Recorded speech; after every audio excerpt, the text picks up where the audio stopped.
Greetings, woman. I'm Andy. And I'm Josh. And welcome back to the Windmill Full of Corpses. The gods. Of Prague. Yes. Of. So this is Dream Theater, Transcending Time of the new album A View from the Top of the World, which, if you remember from our recent video, Year End, was one of my favorite albums of the year.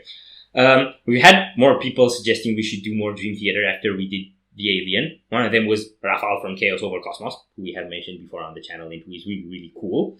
And one of them was my friend Theo Man, who said this is his favorite song on the album. I heard the whole album, so I heard this song. My favorite song on the album is the 20-minute one because I'm a nerd. But I thought all of them are really cool, and I'm curious what you'll think of this one. So, yeah, Dream Theater. What else is there to say? Are you ready? No. Link to the original video will be in the description. Be sure to check it out. Here we go.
They're going for it. It's gonna start getting weird. So far, it sounds very hopeful and playful, and it would work as Super Mario Galaxy soundtrack. I wouldn't call it that playful. but it does have that airy, breezy sort of vibe very well. And it has that childhood vibe, that kind of nostalgic feeling that Dream Theater are so good at bringing up. Yeah, it's cool. Especially the keyboard solos gave me video game music vibes. Yeah, I think on this album he had some of the coolest keyboard tones ever, because he didn't, he has his typical solo sound, but I felt on this one he went from like shimmery video game actually stuff and all sorts of like these mystical sounds all the way to like Hammond or like typical keyboard, like classic rock keyboard like you'd hear for example in Yes.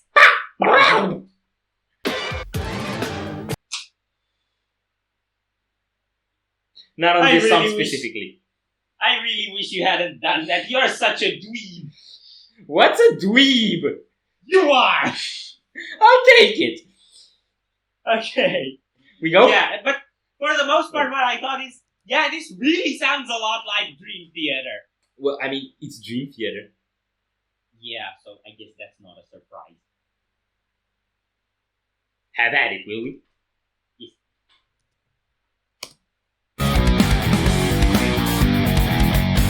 Okay, let's get weird.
Okay, I like that. I like that a lot.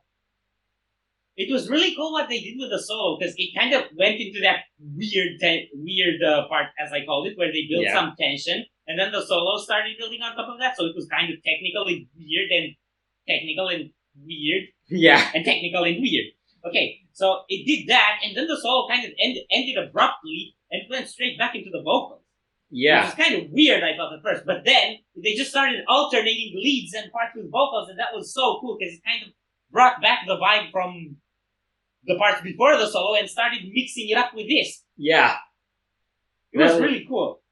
I really like what they're doing with this one, and I like what they're doing in general on these softer like songs, that it's soft but they still plug in that chunk in there every now and then. And the solo, what they did with it, it started off like a solo. It was pretty melodic, pretty cool, very well fitting with the vibe, and then all of a sudden it just goes.